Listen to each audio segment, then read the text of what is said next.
Hello folks, and welcome to a brand new episode of the stock market course. And if you are somebody who is actually interested in the stock market or want to learn finance, this is the right place for you. Now I know all of us want to actually analyze stocks and invest in the market, but I wanted to design this course in such a way that even a person who has never been into finance can actually understand the stock market.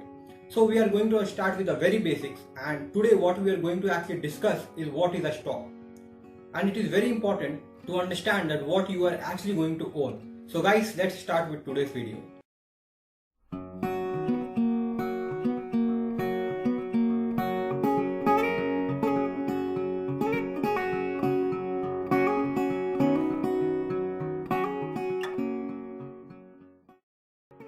So guys, the question in front of us is what is a stock? And I will try to explain you that with an example. But if we go by the definition, it means it is the fractional ownership of the company. Now what does that mean? So with this example, I will try to show you that how actually the ownership of a company is distributed among different investors. Now suppose there is a company in Ahmedabad that sells snacks, say Crispy Snacks Company, and they want to grow their business, but thing is that they don't have enough capital. Since it's a small business but they have a huge customer base and they enjoy their products, so they decided to open new branches, but thing is that they don't have enough capital. So they go to a bank, but the bank is not willing to invest because the business is quite small. So what they actually do is they go to investors. Now who are these investors? Investors are the people who actually take the risk of investing in a company irrespective of their size. If the product is good and the investors believe in the company, they are ready to invest even though it's a very small company.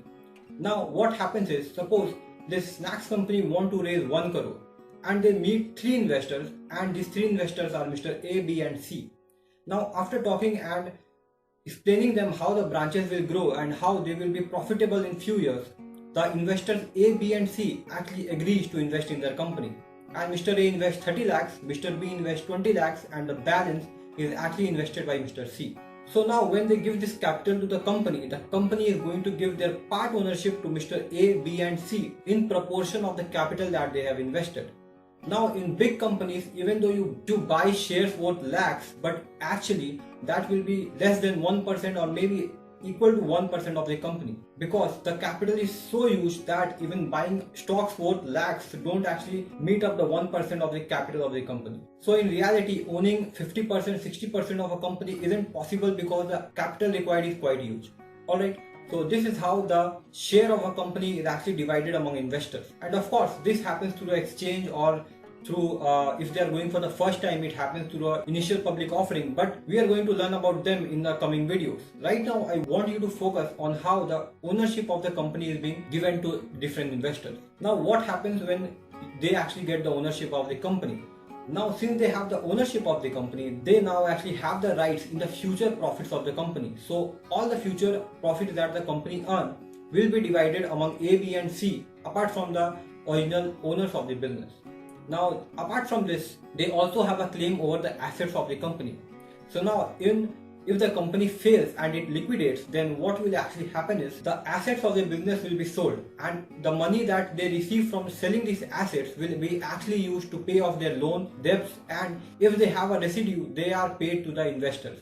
Now I want you to focus on this point, the residue, not the entire profit.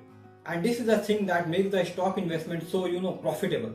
Now the investors are actually taking the risk of being owner of the business, and if the business fails, they will lose their capital. So in return of this risk, they get a huge share in profit, but in case of losses, they have to bear the losses too. And that is why this investment is so special, and in all forms of investment, stock investment actually gives you a higher return, which is when it's compared to other forms of investment. So I hope you understand what a stock is and how you actually get the ownership of a company. Now let's say you have the ownership of the company. Can you actually go and take a piece of furniture out of the company and use it for yourself? The answer is no, and I will tell you why. Because number one, the company is a separate legal entity. Yes, you heard me right. The company is actually a different person. Just like you and me, the company has been actually given a position where it can call itself a person. So what we actually own is just the share of this company and not actually the company. So even though no matter what happens, the asset that the company owns belongs to the company and not to you, because the company is a separate legal entity, that is, it is an actual person according to the law. Now a lot of us think, is this good or bad to make a company a separate legal entity? Now think about this. When the company goes through a loss and it actually liquidates, then what actually happens is the assets of the company is sold to pay off the debts. Now suppose the assets of the company is sold but they are not able to pay the debt. Then what will happen is, since you are the owner of the company, now they will sell the assets that belong to you. But now you can say that your house, your car or every other asset that you own will be sold to recover the money. But since our liability is only limited to the capital that we have invested, that is the share price that we have paid, our liability ends right there. And that is why it is important to make the company a separate legal entity. It is actually done to create a difference between you and the actual company. So guys, I hope you understand now what a stock is, and I hope you like this video. And if you like the video, do give a thumbs up, and see you in the next video of the course.